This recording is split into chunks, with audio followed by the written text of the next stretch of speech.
How's it going, everyone? So we did get an update yesterday for Marvel Cosmic Invasion. I just want to go over the bug fixes, the gameplay updates, and just like the character palettes real quick with you guys. There's a bunch of bug fixes. I probably won't go over all those, but let's just get down to the nitty gritty. Epic Marvel Games collaborations. Marvel Rivals, we got the Spider-Man and Venom. Marvel Snap, we got the Black Panther and Rocket Raccoon. Marvel Strike Force, we got She-Hulk and Wolverine. I think those two are one of my favorites. Marvel Future Fight, Captain America and Nova, those are cool too. Marvel Contest and Champions, Phyla-Vell and Beta Ray Bill. And Marvel Puzzle Quest, Storm and Iron Man. I think Storm's palette looks the best, but enough what I think about. Let's look for ourselves. Try to slow it down and break it down for you guys here. See if we catch these skins. All right, so we got Spider-Man right here with his black and yellow and with the like red eye accents. Amazing. And of course we have Venom with the all orange from Marvel Rivals. Love it. Really eye-catching. So here we have Black Panther sporting that like purple and light purple mixed with like blue hue.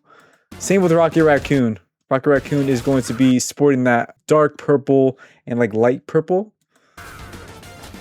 I think this one's pretty cool. Very Kill Bill from She-Hulk. And look at Wolverine looking badass with his yellow, black, and red accents. I think the red belt makes it really pop for sure. All right. Next we have Captain America. I love this vibe for Captain America. I like this, how it goes all the way up to his like bicep with the white and like that unique Future Fight purple. And same with Nova over here. Pretty cool, but I think Captain America wins that round with his cool look. These are probably, I don't know. Phyla-Vell looks pretty cool. I'm not a huge fan of Beta Ray Bill in that like color scheme, but it works. It's like too much gold. This one right here, Storm and Iron Man. In my eyes, I think Storm has the coolest because she has like all black. Her hair is black. She has the dark skin, of course. And the gold and blue accents really pop for Storm. So I think that's probably the coolest palette, in my opinion, out of this whole palette drop that they did for Marvel Cosmic Invasion. Man, they did a good job with that one. I really like it. So let me know which one you guys like the most out of all those palettes. Let me know down below. Like I said, I think Storm and probably She-Hulk, since She-Hulk has that like the Kill Bill vibe with the stripe down her side. I think it's pretty cool. So they added new features. We got the Hero Lab upgrades with new palette previews to help you get a great view of new cosmic options and a new team level indicator. Tweaked arcade modifiers, swinging into danger with modifications. The double HP modifier is now a HP multiplier, where enemy HP can now be multiplied by 0.5, 1, 2, or 3 times their standard amount. I did the times 3 yesterday, and we completed the run. That was pretty fun. Gameplay improvements. We made a number of visual changes based on the feedback design to make it easier for you to keep up with the on-screen action, including heroes will not be highlighted when HP is low. They're going to be flashing red slowly, so you're going to know when your hero is low. This is definitely a good quality of life change right there, because I noticed that yesterday. I was like, oh, that's new.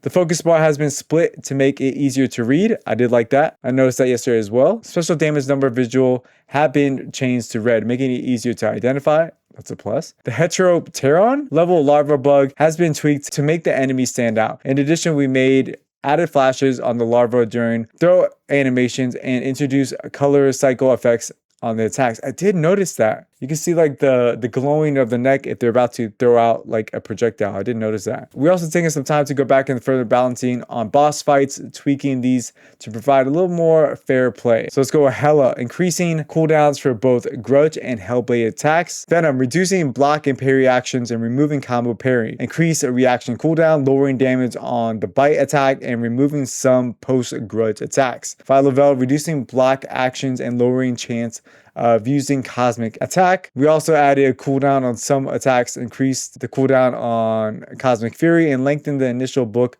action to prevent instant parry. Nice. So we got a ton of bug fixes. Let's go over some of these. Fix a bug that could cause Hela to become permanently immobilized when parrying and pushed. I did run across that bug once and I loved it. Fix an attack where Taskmaster could become frozen in midair when hit during a jump attack while playing online. Fix various issues related to Venom's passive slow effect for the standard attack and team assist. Nice.